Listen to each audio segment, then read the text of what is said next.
Praise lord. ప్రభునందు ప్రియులరా, ప్రభు అయిన యేసుక్రీస్తు నామమున ముందుగా మీకు అందరికీ నా హృదయపూర్వక శుభాభినందనలు. మరి దేవుడు తన మహాకృపలో మనల్ని కూడా ఎంతగానో కాచి కాపాడి మరి నూతన సంవత్సరంలో అనగా 2024 సంవత్సరం ప్రవేశింపచేసి ఈ విధంగా మరలా ఈ నూతన సంవత్సరంలో రక్షణ దుర్గం అనే టీవీ కార్యక్రమాల ద్వారా దేవుని యొక్క వాక్యాన్ని మీకు అందించే గొప్ప భాగ్యాన్ని దేవుడు నాకు ఇచ్చున్నారు. అందరిని బట్టి దేవునికి వందనాలు చెల్లిస్తున్నాను. మరి ఈరోజు ఈ కార్యక్రమాల విషయమై మీరెంతో ప్రార్థిస్తున్నారు, సహకరిస్తున్నారు. అందుని బట్టే ఈ కార్యక్రమాలను మేము జయకరంగా దిగ్జయకరంగా ప్రచారం చేస్తూ అనేకులకు ఈ కార్యక్రమాలను అందించే గొప్ప ధన్యత దేవుడు మాకు ఇచ్చారు. అందుని బట్టి కూడా మీకు వందనాలు.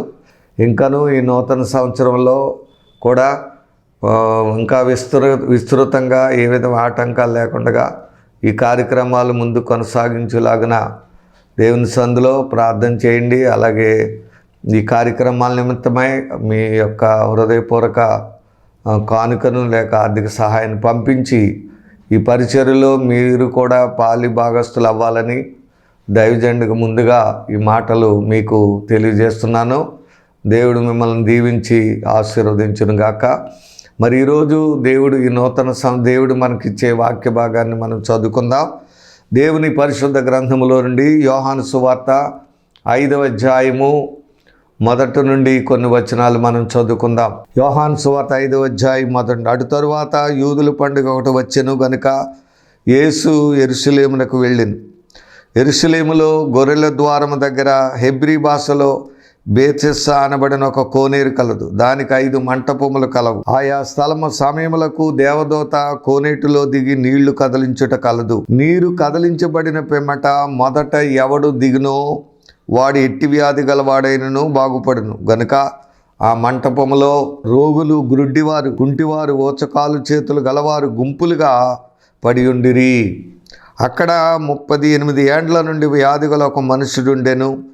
యేసు వాడు పడి ఉండుట చూచి వాడు అప్పటికి బహుకాలం నుండి ఆ స్థితిలో ఉన్నాడని ఎరిగి స్వస్థపడగోరుచున్నావా అని వారిని అడగగా ఆ రోగి, అయ్యా, నీళ్లు కదలింపబడినప్పుడు నన్ను కోనేటిలోనికి దించుటకు నాకెవడునూ లేడు గనుక నేను వచ్చినంతలో మరి ఒకడు నాకంటే ముందుగా దిగునని ఆయనకు ఉత్తరం ఇచ్చాను. యేసు, నీవు లేచి నీ పరుపెత్తుకుని నడవమని వానితో చెప్పగా వెంటనే వాడు స్వస్థత నొంది తన పరుపెత్తుకొని నడిచెను. దేవుడి వచనం దీవించును గాక. హల్లెలూయా. బిడ్డలారా, ఇక్కడ బేతెస్దా అనేటువంటి కోనేరు దగ్గర ప్రభు చేసిన ఒక స్వస్థత, పక్షవాతం కలిగిన వాడిని ప్రభు బాగు చేయడం అనేది ఈరోజు మనము ఈ కార్యక్రమం ద్వారా నేర్చుకోబోతున్నాం. బిడ్డలారా, యెరూషలేములో గొర్రెల ద్వారము దగ్గర హెబ్రీ భాషలో బేతెస్దా అనబడిన ఒక కోనేరు కలదు. సో యెరూషలేములో ఉన్నటువంటి ఆ ప్రాకారానికి ఉన్న గోడలు ఇంకా మనం 5-6 ద్వారాలు ఉన్నాయి, వాటికి పేర్లు ఉన్నాయి. ఇక్కడేమో గొర్రెల ద్వారం, అలాగే మత్స్య ద్వారం అని ఇంకా రకరకాల పేర్లు ఉంటాయన్నమాట ద్వారాలకు. మనం ఓల్డ్ టెస్ట్మెంట్లో చూడొచ్చు. అక్కడే ఆ ద్వారము దగ్గర బేతెస్దా అనబడిన ఒక కోనేరు ఉంది. బైబిల్లో కూడా ఇక్కడ మనకి కొన్ని కోనేరులు కనబడతా ఉన్నాయి. ఇక్కడ బేతెస్దా అనబడిన కోనేరు, ఇక్కడ ఒక అద్భుతం ప్రభు చేశారు. అలాగే సిలోయమను కోనేరు ఉంది, అక్కడ కూడా ఒక అద్భుతం ప్రభు చేసినట్లుగా మనం చూస్తున్నాం. ఇక్కడ ఈ 2 చోట్ల కూడా ప్రభు ఒక అద్భుతమైనటువంటి స్వస్థతలు జరిగించినట్లుగా మనం చూస్తున్నాం. ఇక్కడైతే 38 ఏండ్ల నుండి వ్యాధి గల ఒక మనుషుడు, అనగా పక్షవాతంతో పడిపోయినటువంటి ఒక వ్యక్తిని యేసు అక్కడ స్వస్థపరిచినట్లు చూస్తున్నాం. హల్లెలూయా. ఎన్నో సంవత్సరాల నుంచి ఎంతో దీనస్థితిలో, ఎవరో తనకు సహాయం లేరు, తర్వాత నడిచి వెళ్దారంటే నడవలేడు. దాన్ని బట్టి అనేక సంవత్సరాలు, ఇంచుమించుగా 38 సంవత్సరాలు అంటే తన జీవితంలో అనేక మరి చాలా సంవత్సరాలు, సగం జీవితం అక్కడే గడిపేసినట్లుగా మనం చూస్తున్నాం.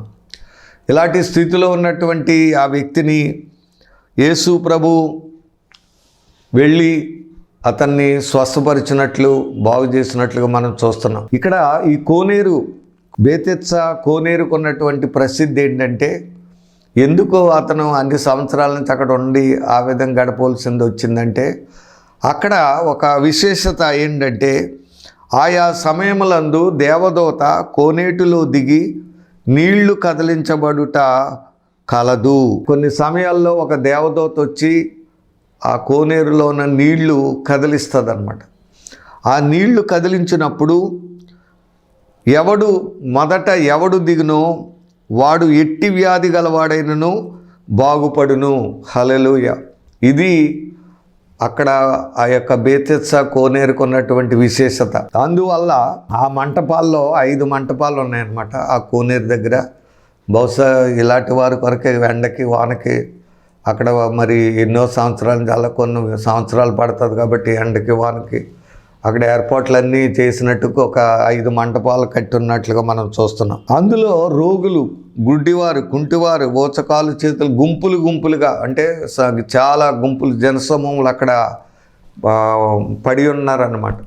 అక్కడ గుంపులుగా పడి ఉండిరి అంటే నడవలేని వారు, కుంటివారు, గుడ్డివారు, ఇంకా ఏమీ చేయలేని వాళ్ళు అందరూ అక్కడ ఉన్నారన్నమాట. ఎందుకంటే వాళ్ళు ఆయా సమయాల్లో దేవదూత వచ్చినప్పుడు వాళ్ళు ఎప్పుడైతే ఉందో నడవగలుగుతున్నారు నడిచి, లేదంటే ఎలా చేయగలుగుతారో వాళ్ళ ప్రయాసను బట్టి వెళ్ళిపోయి మొట్టమొదట ఎవరు దిగుతారో వాడు ఎట్టి వ్యాధి గలవైన స్వస్థత పొందినట్టుగా మనం చూస్తాం. అయితే ఇక్కడ మనం గమనించవలసింది ఏంటంటే, ఈ యొక్క కోనేరులు, ఈ బేతెస్దా కోనేరు అవనండి, సిలోయమను కోనేరు అన్నీ కూడా మన ప్రభు అయిన యేసుక్రీస్తుకి సాదృశ్యంగా ఉన్నాయి. ఆయనే స్వస్థపరిచే దేవుడిగా, స్వస్థత కలిగించేవాడుగా, ఒక వైద్యుడిగా, పరమ డాక్టర్గా యేసు ప్రభు ఈ లోకానికి వచ్చినట్లుగా మనం చూస్తున్నాం. ఇక్కడ ఈ బాగున్న వాళ్ళు, ఆరోగ్యంగా ఉన్న వాళ్ళు, నడవగలిగిన వాళ్ళు వెళ్ళిపోయి స్వస్థత పొంది వెళ్ళిపోతున్నారు.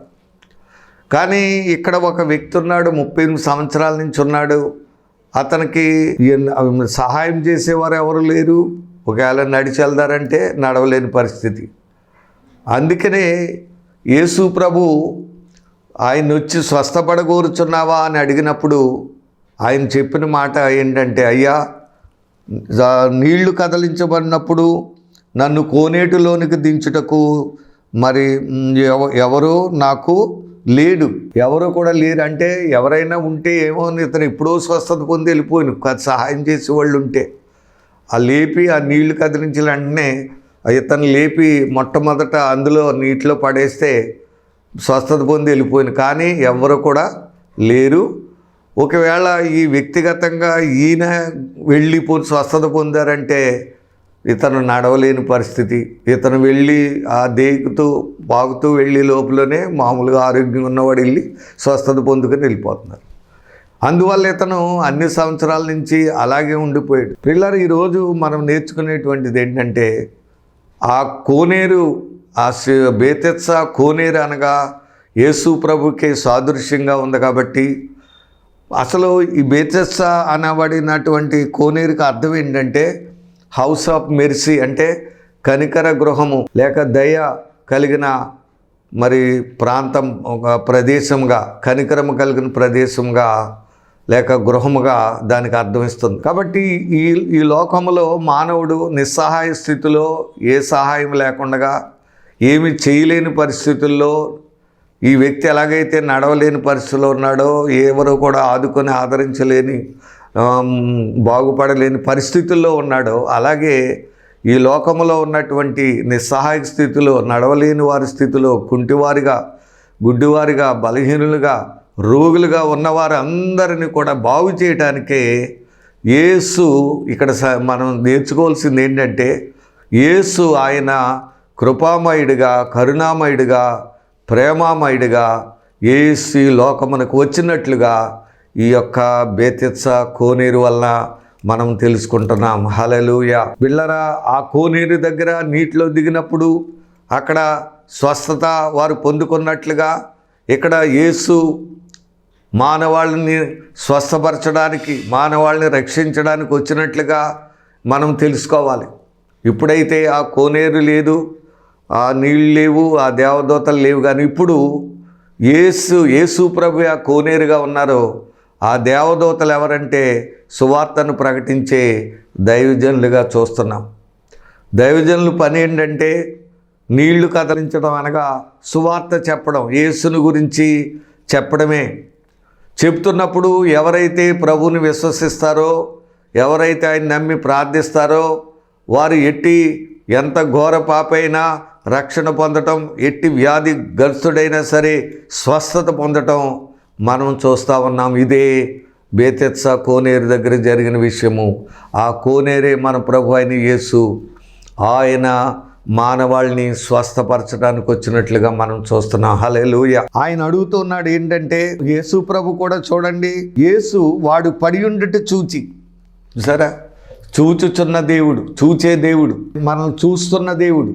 కాబట్టి యేసు మనలను చూస్తున్నాడు. అంతేకాదు వాడు అప్పటికి బహుకాలం నుండి ఆ స్థితిలో ఉన్నాడని ఎరిగి, అది మన స్థితిని కూడా ఎరిగిన వాడు. మనల్ని చూడటమే కాదు, మనం ఏ స్థితిలో పడిపోయి ఉన్నామో, ఎటువంటి ఇబ్బందుల్లో ఉన్నామో, ఎటువంటి అనారోగ్యంతో ఉన్నామో, ఏ వ్యాధితో ఉన్నామో అది ఆయన ఎరిగిన వాడుగా ఉన్నాడు. హల్లెలూయా. చూడడమే కాదు, మన పరిస్థితిని ఎరిగిన వాడిగా ఉన్నాడు. మనం ఏ స్థితిలో పడిపోయామో, పాడైపోయామో, లేవలేని స్థితిలో ఉన్నామో, లేక ఎట్టి నిస్సహాయ స్థితిలో, ఏ సహకారం లేకుండా, ఎవరితో కూడా ఆదరణ లేకుండా, ఏ మనుషుని సహాయం లేకుండా ఉన్నామని ఈ స్థితులన్నీ కూడా ఆయన ఎరిగినవాడు. హల్లెలూయా. బిడ్డలారా, మనం చూస్తున్న దేవుడు ఆయన, మన పేర్లు ఎరిగిన దేవుడు. ఆగరు అని పిలిచాడు, జక్కయ్య దగ్గరికి వచ్చి జక్కయ్య అని పిలిచాడు. మరి మనము ఆయన చెట్టు మీద ఉన్నాడని తెలియటమే కాదు, ఆయన పేరు కూడా తెలిసినట్లు మనం చూస్తున్నాం. అలాగా మనల్ని, మన పేర్లు, మన పరిస్థితిని అంతా కూడా ఎరిగిన వాడే యేసు ప్రభు. హల్లెలూయా. కనుక ఆ స్థితిని చూచాడు, ఎరిగి యేసు ఆ కోనేటి దగ్గర ఉన్న ఆ వ్యక్తి దగ్గరికి వచ్చి ఆయనతో మాట్లాడి ఆయన్ను స్వస్థపరిచినట్లుగా మనం చూస్తున్నాం. హల్లెలూయా. ఈరోజు యేసు కరుణామయుడిగా లోకానికి వచ్చి ఆయన రోగులను చూచి కనికరపడి స్వస్థపరిచినట్లుగా చూస్తున్నాం. వ్యాధిగ్రస్తులను చూసి స్వస్థపరిచినట్లుగా చూస్తున్నాం. మరి ఆ ఆహారం లేని వారిని చూసి, లేక ప్రజల ఇబ్బందులను చూసి వారి మీద జాలిపడి వారికి ఉన్న ఇబ్బందులు, వారికి ఉన్న బాధలు తీర్చినట్లుగా చూస్తున్నాం. మేలు చేసే దేవుడిగా మనం చూస్తూ ఉన్నాం. హల్లెలూయా. మేలులు చేయటానికి వచ్చాడు యేసు ప్రభు.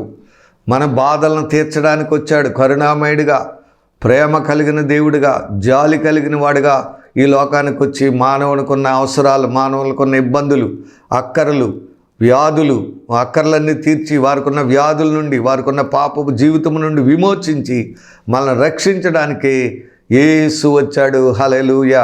ఇదే బేతెత్సా కోనేరు యొక్క విశేషత, అనగా ప్రభు అయిన యేసు యొక్క విశేషత ఇదేనండి. ఆయన రావడం గల కారణం ఏంటంటే మన పరిస్థితుల్ని బాగు చేయడానికి, మన బాధలను తీర్చడానికి, మన కష్టములను తీర్చడానికి, మనకున్న వ్యాధుల్ని కుదర్చడానికే యేసు లోకమునికి వచ్చాడు. ఈరోజు వాక్యం వింటున్న దేవుని బిడ్డలారా, మీలో ఎవరైనా సరే నాకెవరూ లేరు, లేకపోతే ఏమి చేయలేని పరిస్థితుల్లో నేనున్నాను, నాకెవరి సహాయం లేదు, ఏమి చేయలేనని నిస్సహాయ స్థితిలో పడిపోయిన మానవాళ్ళందరికీ ఇదిగో శుభవార్త ఏంటంటే, అలాంటి నా మానవులైన మనందరి కొరకు, మనల్ని బాగు చేయడానికి కొరకు, మనల్ని లేవనెత్తి, మనల్ని స్వస్థపరిచి, మనకు మంచి స్థితినివ్వడానికి, మనకి మేలు చేయడానికే యేసు లోకానికి పంపబడ్డాడు, లేక వచ్చినట్లుగా మనం చూస్తున్నాం. హల్లెలూయా.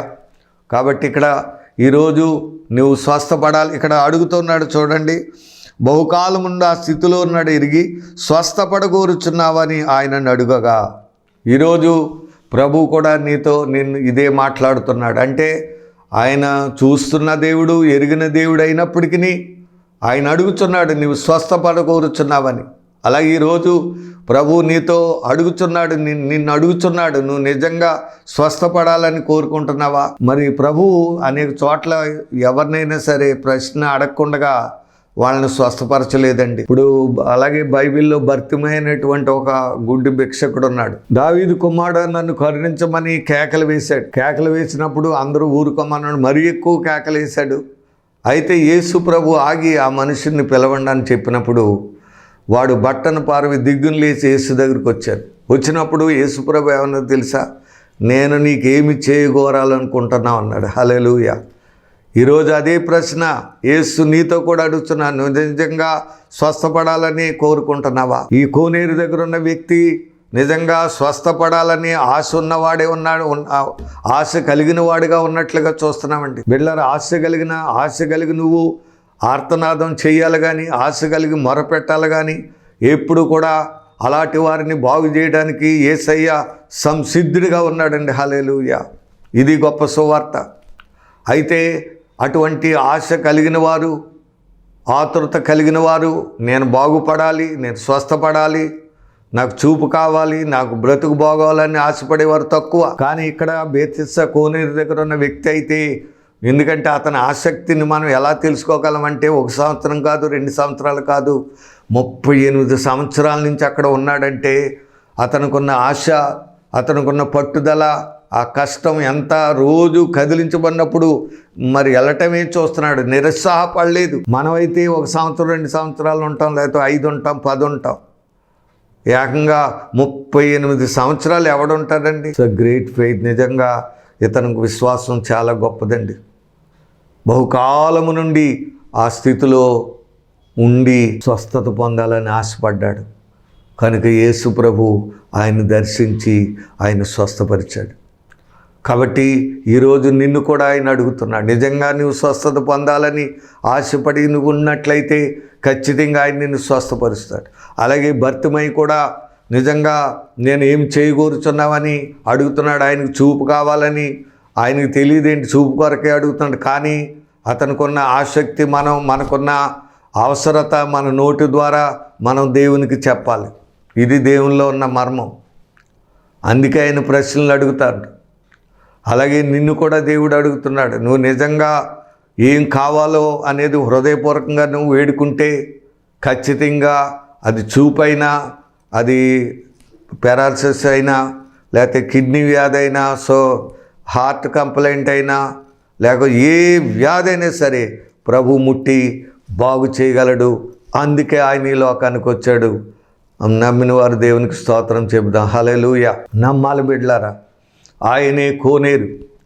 అది కోనేరు అంటే నువ్వు అందులో దిగాలి. విశ్వాసముతో దిగితే, లేక నమ్మాలంతే, నమ్మితే చాలు. బిడ్డలారా, నీకు స్వస్థత కలుగుతుందని నేను మీకు మనవి చేస్తున్నాను. ఈ లోకంలో స్వస్థత అనేది యేసులోనే ఉన్నట్లుగా మనం చూస్తూ ఉన్నాం. ఆయనే స్వస్థపరిచే దేవుడిగా, వైద్యుడిగా, పరమ డాక్టర్గా మనము తెలుసుకోగలగాలి. బైబిల్లో మనం చూస్తూ ఉన్నాం. యేసు ప్రభువే వైద్యులతో అన్నాడు, వైద్యుడా నిన్ను నీవు స్వస్థపరుచుకోమని. బిడ్డలారా, వైద్యులకి లేదన్నమాట స్వస్థత. ఇక మనకెక్కడ స్వస్థ ఇస్తారు ప్రియులారా?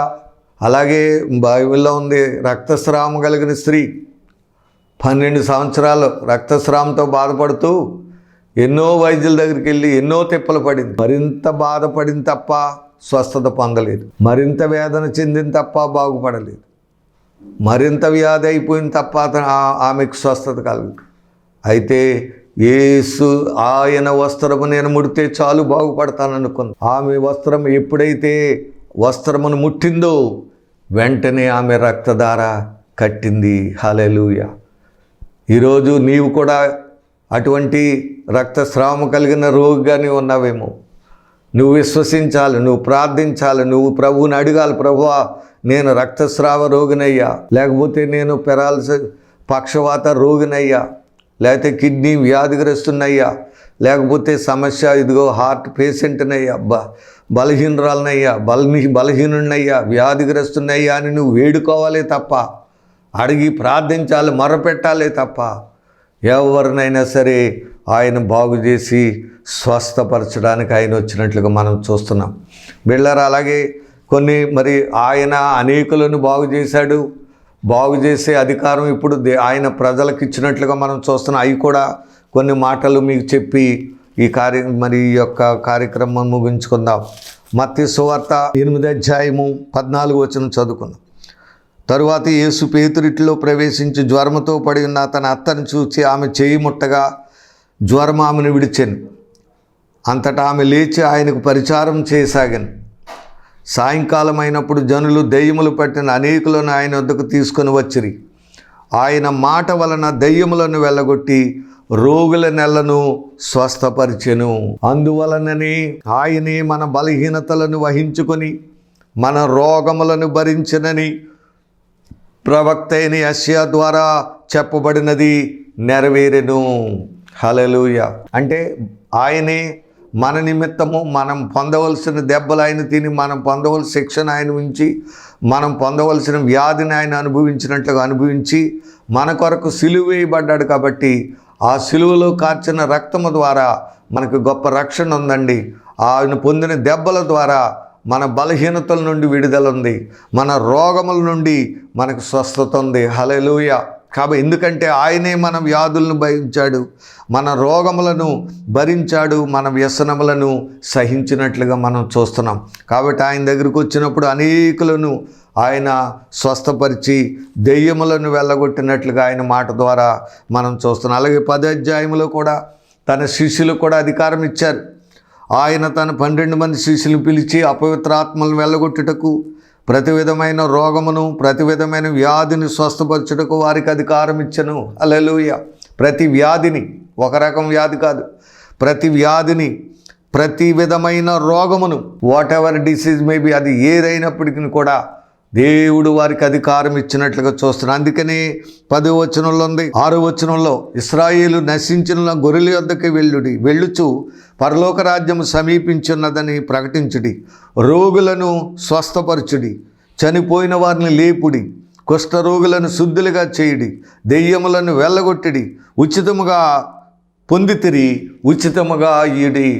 ఈ రోజున మనం సువార్త ఖరీదైపోయింది, వ్యాపారం అయిపోయింది. డబ్బులు ఇస్తేనే కానీ ప్రసంగికులు రావట్లేదు.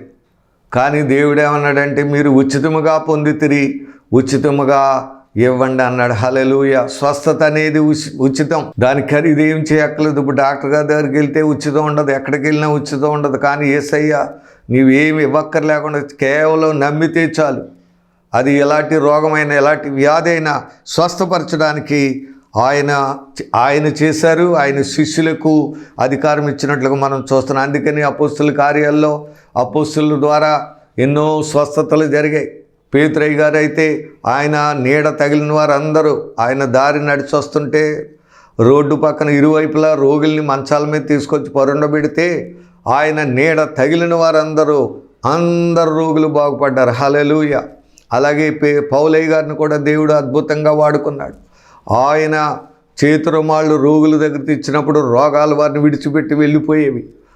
దెయ్యాలు వెళ్ళిపోయి ఇలాగా దేవుని ఆ కోనేరు, బేతెత్సా కోనేరు అయినటువంటి ఆ యేసు ప్రభువే మానవాళ్ళందరినీ మరి స్వస్థపరచడానికి వచ్చి సిలువ వేయబడి రక్తం చెంది ప్రాణం పెట్టి బిడ్డలారా మనందరికి గొప్ప రక్షణ ఇచ్చినట్లుగా గొప్ప స్వస్థత కార్యం మనలో జరిగిస్తున్నట్లుగా మనం చూస్తున్నాం. కాబట్టి ఈరోజు ఎలాంటి వ్యాధితో ఉన్న మానవుడినైనా సరే ఆయన స్వస్థపరిచి బాగు చేయడానికి ఆయన సిద్ధంగా ఉన్నాడు. చివరగా ఒక మాట మనం చదువుకుందాం. అపోస్తుల కార్యములు 10వ అధ్యాయము 38వ వచనం. అదేదనగా దేవుడు నజరేయుడైన యేసును పరిశుద్ధాత్మతోనూ శక్తితోనూ అభిషేకించనన్నది దేవుడు ఆయనకు తోడై ఉండను గనుక ఆయన మేలు చేయుచు. యేసయ్య ఎందుకు వచ్చాడంటే మేలు చేయడానికి, మన బాధలు తీర్చడానికి, మన వ్యాధులు కుదర్చడానికి, మనల్ని స్వస్థపరచడానికి. శాంతి అనేది యేసులోనే ఉంది, సమాధానం అనేది యేసులో ఉంది, స్వస్థత అనేది యేసులోనే ఉంది.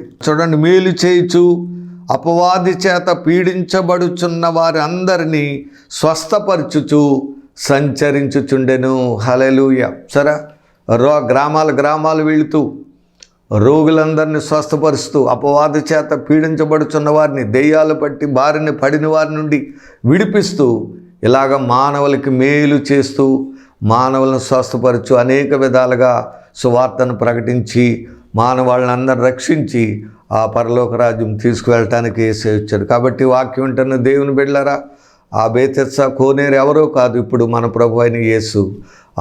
ఆ దేవదూతలు ఎవరో కాదు, దైవజనులు. వారు నీళ్ళు ఏంటంటే వాక్యం అనే నీళ్లు, వాళ్ళ వాక్యమును వాక్యాన్ని సువార్త అందిస్తున్నప్పుడు ఆ సువార్తను ఎవరైతే నమ్ముతారో, అనగా యేసును గూర్చిన సువార్తను దైవజనులు చెప్పినప్పుడు ఆ యేసును ఎవరైతే నమ్మి విశ్వసిస్తారో వాడు ఎట్టి వ్యాధి గలవాడైనా సరే స్వస్థపడినట్లుగా, కోనేరులో దిగినప్పుడు ఆ నీరు కదిలించినప్పుడు దేవదూత వచ్చి మొదట ఎవడు దిగును వాడు ఎట్టి వ్యాధి గలవాడైన స్వస్థత పొందుతాను అన్నట్లుగా, ఈరోజు ఈ వాక్యం వింటున్న దేవుని బిడ్డలారా, మీలో ఎవరైనా సరే ఎట్టి వ్యాధి గలవారైనా సరే ప్రభుని నమ్మినట్లయితే ఆ కోనేటిలోకి దిగినట్లుగా, అలాగే మీరు యేసు ప్రభునందు విశ్వసించినట్లయితే, లేక మారు మనసు పొంది బాప్తిసం పొంది మీరు రక్షించబడినట్లయితే, ఇదిగో మీకు గొప్ప స్వస్థత సిద్ధముగా ఉందని నేను మీకు మనవి చేస్తున్నాను. అలాగే అనేక సంవత్సరాల నుంచి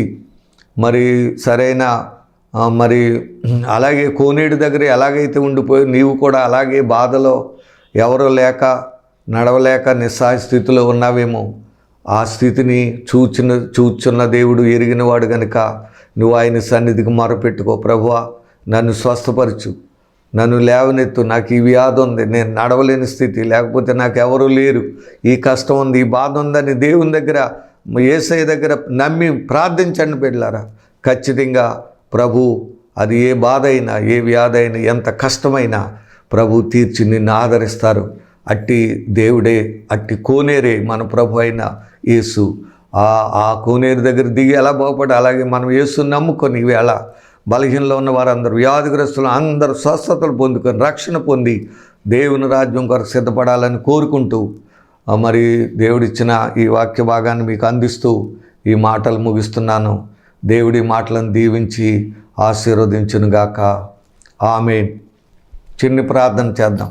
పరమ తండ్రి యేసయ్య మా రక్షగా నీకే వందనాలు చెల్లిస్తున్నాం. ఇదిగో ఈరోజు బేతెస్దా కోనేరు దగ్గర జరిగిన ఆ విశేషతను గురించి మాకు తెలియజేస్తాను. నీకు వందన. అవును ప్రభువా, నీవే ఆ కోనేరువై ఉన్నావు, నీలోనే స్వస్థత ఉందని ఆ 38 సంవత్సరాల నుంచి పడి ఉన్న వ్యక్తి నిస్సహాయ స్థితిలో, ఏ విధమైన ప్రభువా ఎవరు లేరు, నడవలేని స్థితిలో ఉన్న వ్యక్తిని నేనే నిన్ను స్వస్థపరుస్తాను అన్నట్లుగా, నేను మానవాళ్ళని స్వస్థపరచడానికి వచ్చినట్లుగా, నేనే మీ కొరకు దెబ్బలు తిని మిమ్మల్ని విడిపించడానికి వచ్చానని చెప్పేటట్లుగా మీరు ఆ వ్యక్తి దగ్గరికి వెళ్ళి అతన్ని ఎరిగినవాడుగా చూచి ఎరిగినవాడుగా నీవు ఉండి ప్రభువా ఆయనతో మీరు మాట్లాడి అతన్ని మీరు స్వస్థపరిచారు. నీకు వందనాలు చెల్లిస్తున్నాం. ఈరోజు కూడా ఎవరైతే ఆయా చోట్ల, ఆయా గృహాల్లో, ఆయా గ్రామాల్లో ఎన్నో సంవత్సరాల నుంచి ఏ విధమైన నడవలేని పరిస్థితి లేక, ఎవరు సహాయం లేక, దిక్కు లేక, అనాథులు ఎవరైతే ఉన్నారో ప్రభువా, ఎట్టి వ్యాధులతో బాధపడుతున్నారో, ఏ నిస్సహాయ స్థితిలో ఉన్నారో వారందరినీ మీరు దర్శించి ప్రభువా వారితో మీరు మాట్లాడి, నువ్వు మాట్లాడే దేవుడు నాయన, మాట్లాడి వారందరిని మీరే ఆ కోనేటి దగ్గర ఉన్న వ్యక్తిని ఎలా స్వస్థపరిచారో అలాగే వారిని స్వస్థపరచమని వేడుకుంటున్నాం. వారిని మీరు లేవనెత్తమని అడుగుతున్నాం.